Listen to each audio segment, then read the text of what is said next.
मेहुल अपनी गाड़ी से कहीं जा रहा था कि तभी उसे कॉल आता है कि शहर के एक ऑडिटोरियम में बेशकीमती हीरा चोरी हो गया है। मेहुल तुरंत वहाँ पहुँच जाता है। मेहुल सिक्योरिटी से पूछताछ करता है तो सिक्योरिटी गार्ड कहता है, सर सुबह तक के तो हीरा सही सलामत था, फिर अचानक देखते ही देखते गायब हो गया। मेहुल उस ऑडिटोरियम के मैनेजर से कहता है, सुबह से यहाँ कौन कौन आया था? तब मैनेजर कहता है, सर सुबह से तो यहाँ कोई नहीं आया, मेरी तो कुछ समझ नहीं आ रहा, आखिर हीरा गायब हुआ तो हुआ कैसे? हीरे की सिक्योरिटी बहुत टाइट थी, चारों ओर रेडार सिक्योरिटी भी लगी हुई है, अगर कोई अंदर आता है तो हमें सिग्नल मिलता है, पर ऐसा कुछ हुआ ही नहीं। मेहुल उस जगह को देखता है जहाँ पर हीरा था। वो जगह पूरे हरे कलर में पेंट की गई थी। मेहुल को शक होता है कि जरूर इस चोरी में मैनेजर का हाथ है। लॉजिकल आदमी मेहुल को मैनेजर पे शक हो जाता है। क्या आप सोच सकते हैं?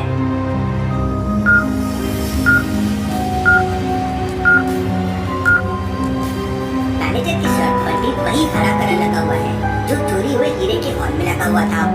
सच बताओ, तुम भी चोरी में शामिल हो ना? नहीं सर, मैं भला ऐसा क्यों करूँगा? आप चाहे तो सीसीटीवी फुटेज देख लीजिए, मैं चोरी होने के बाद जरूर उस हॉल में गया था। मेहुल सारे सीसीटीवी फुटेजेस देखता है तो वो मैनेजर सच कह रहा था। वो चोरी होने के बाद उस हॉल में गया था जहाँ ये कलर उसकी शर्ट पे लग गया था। इसके अलावा मेहुल को वहाँ कुछ नहीं दिखता और सीसीटीवी कैमरे में फुटेजेस मिसिंग भी नहीं थी। पहले हीरा था और अगले ही सेकंड हीरा गायब हो गया।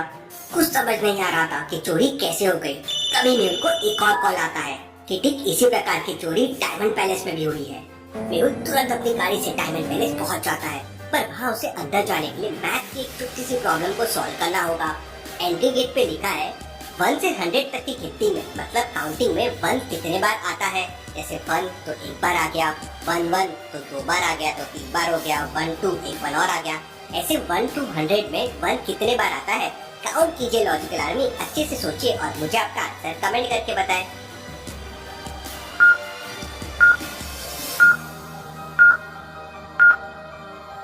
मेहुल बहुत ही इंटेलिजेंट जासूस है। वह तुरंत 21 टाइप कर देता है और डायमंड पैलेस के अंदर पहुंच जाता है।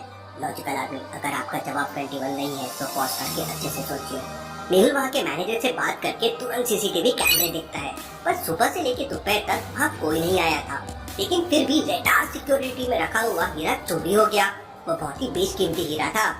भला ये कैसे मुमकिन है कि बिना सीसीटीवी कैमरे से छेड़छाड़ किए कोई उसके सामने से निकल जाए और पता भी न चले? जरूर कुछ बहुत बड़ी गड़बड़ है। इसके बाद मेहुल पता करता है कि शहर में डायमंड के और कितने शोरूम है, तो उसे पता चलता है कि स्वर्ण प्रभा डायमंड नाम का एक और पैलेस शहर में है। बाकी 2 पैलेस में तो चोरी हो चुकी है। मेहुल स्वर्ण प्रभा पैलेस पहुंच जाता है और सीधा जाके मैनेजर से मिलता है और मैनेजर से कहता है, मैं डिटेक्टिव मेहुल हूँ और आपके पैलेस में डायमंड की चोरी हो सकती है, इसलिए सभी कैमरे और सिक्योरिटी को हाई अलर्ट पे कर दीजिए। और मेहुल वहीं बैठकर उस चोर का इंतजार करने लगता है। मेहुल सुबह से इस चोर के पीछे पड़ा हुआ था, इसलिए उसने सुबह से कुछ खाया भी नहीं था। वो एक बिस्किट का पैकेट निकालता है और उसे खाकर बगल वाले डस्टबिन में डाल देता है। थोड़ी देर बाद पैलेस के सारे हीरे चोरी हो जाते हैं। मेहुल हैरान हो जाता है। वो सीसीटीवी फुटेजेस चेक करता है, लेकिन फुटेजेस में कोई हलचल नहीं थी।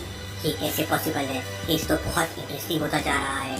तभी मेहुल की नजर डस्टबिन पे पड़ती है और वो तुरंत समझ जाता है कि यहाँ जरूर कोई आया था। तो क्या आप डस्टबिन को देख के बता सकते हैं मेहुल ने ऐसा क्या देख लिया डस्टबिन में जिससे उसे लगा कि यहाँ कोई आया था? सोचिए सोचिए लॉजिकल आदमी।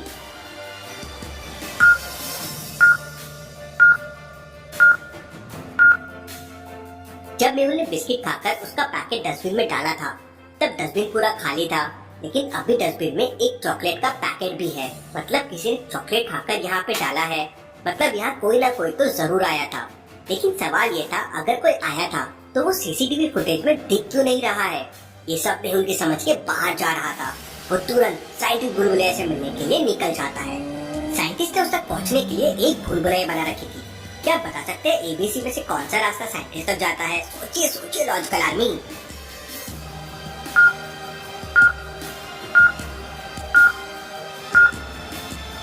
रास्ता भी साइंटिस्ट तक जाता है कुछ इस तरह से। मेहुल रास्ता भी लेता है और साइंटिस्ट तक पहुंच जाता है।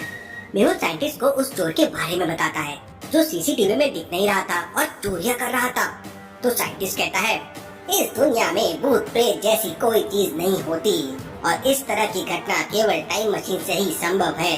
इसका मतलब टाइम मशीन बन चुकी है और ये काम केवल प्रोफेसर डेक कर सकता है। 10 साल पहले हम दोनों ने इस प्रोजेक्ट पर काम किया था, लेकिन सफल नहीं हो पाए थे। मेहुल तुरंत प्रोफेसर डेक के घर पे पहुंच जाता है। प्रोफेसर डेक का घर शहर से दूर एक जंगल में था और उन्हें अकेला रहना बहुत पसंद था। मेहुल के घर के सामने पहुंच जाता है। अंदर प्रोफेसर कुछ रिसर्च कर रहे थे। मेहुल उनसे टाइम मशीन के बारे में पूछता है तो प्रोफेसर डेक कहते हैं, हाँ, ये टाइम मशीन मैंने बनाई है और मैं इससे जो चाहूँ जब चाहूँ कर सकता हूँ और शहर के सारे हीरे मैंने ही चुराए हैं। तो मेहुल उनसे पूछता है, आपने हीरो की चोरी कैसे की? मैं स्वर्ण प्रभा पैलेस में खुद था और वहाँ से आप हीरे लेकर निकल गए और मुझे पता भी नहीं चला। सीसीटीवी कैमरे में भी आपका कोई इमेज नहीं था। ऐसा कैसे संभव है? तो प्रोफेसर डेक कहते हैं, बच्चे, अगर तू मेरे एक सवाल का जवाब देगा तो मैं तुझे सब बता दूंगा। पूछिए सर। तो प्रोफेसर डेक मेहुल से पूछते हैं, वक्त क्या है, समय क्या है? तो मेहुल तुरंत कहता है, सर, लगातार चलना ही समय का नाम है और कभी ना रुकना ही समय का काम है। तो प्रोफेसर डेक जोरों से हंसने लगता है और कहता है, मैंने इस डेफिनेशन को बदल दिया है। अब मैं टाइम मशीन की मदद से समय के पीछे जा सकता हूँ। और वो मेहुल को बताते हैं कि उन्होंने किस तरह हीरो की चोरी की। टाइम मशीन की मदद से मैं खुद को समय के पहले ले जा सकता हूँ, जिससे आज में तुम मुझे देख नहीं सकते। और फिर वो मेहुल को अपने साथ टाइम मशीन की मदद से स्वर्ण प्रभा पैलेस की उसे दिन में ले जाते हैं जब हीरे की चोरी हुई थी। मेहुल देखता है कि प्रोफेसर डेक बिल्कुल आराम से आते हैं और हीरा उठाकर चले जाते हैं। और उस समय उन्होंने चॉकलेट खाई है और उसका पैकेट डस्टबिन में डाल दिया था और उन्हें कोई देख नहीं पाता, क्योंकि वो आज में नहीं बल्कि किसी और समय में आए थे।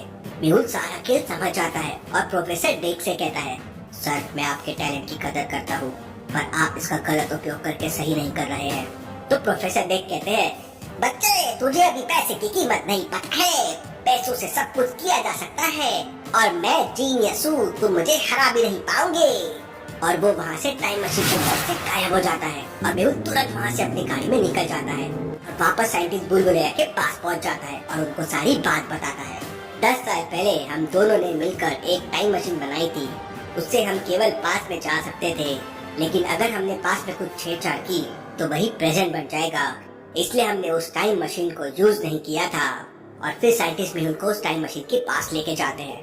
Interesting, very very interesting. अब मैं इस मशीन की सहायता से पास में जाऊंगा और प्रोफेसर डेक को पकड़ने का कोई तरीका ढूंढूंगा जिससे वही प्रेजेंट बन जाएगा और फ्यूचर में प्रोफेसर डेक पुलिस की गिरफ्त में होगा। मेहुल उस टाइम मशीन की सहायता से पास में जाता है और उसी स्वर्ण प्रभा पैलेस में जाता है जहाँ हीरो की चोरी प्रोफेसर डेक ने की थी। वहाँ चॉकलेट खाते हुए प्रोफेसर डेक आते हैं और चॉकलेट का पैकेट डस्टबिन में डालकर हीरा उठाने लगते हैं। उन्हें लगता है कि वह इस समय पास में है और उन्हें कोई देख नहीं रहा है, पर मेहुल पूरी तैयारी के साथ आया था। वो उन्हें वहीं पकड़ लेता है, पर प्रोफेसर डेक टाइम मशीन की मदद से तुरंत अपने फ्यूचर में चले जाते हैं जहाँ वो मेहुल से छूटकर भाग जाते हैं और मेहुल उन्हें पकड़ नहीं पाता। मेहुल तुरंत प्रोफेसर डेक को पकड़ने के लिए डायमंड पैलेस यानी कि अपने दूसरे पास में जाता है और प्रोफेसर डेक के आने का इंतजार करता है, पर प्रोफेसर डेक नहीं आते। वह उस दिन के एक दिन बाद यानी फ्यूचर में आते हैं और चोरी करके चले जाते हैं और मेहुल कुछ नहीं कर पाता। अब मेहुल के पास प्रोफेसर डेक को पकड़ने का एक आखिरी रास्ता बचा था, शहर का ऑडिटोरियम। वो शहर के ऑडिटोरियम में 2 दिन पहले ही पहुंच जाता है और हर जगह छुपे हुए कांटे डाल देता है। 2 दिन बाद प्रोफेसर डेक वहाँ आते हैं और मेहुल कांटों को एक्टिवेट कर देता है। प्रोफेसर का पैर उस पर पड़ता है और पूरे पैरों में गड्ढे हो जाते हैं। वो कांटों में फंस जाते हैं, दर्द से चिल्लाने लगते हैं, खून निकलने लगता है।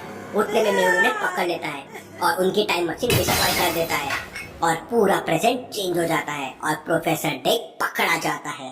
Thank you.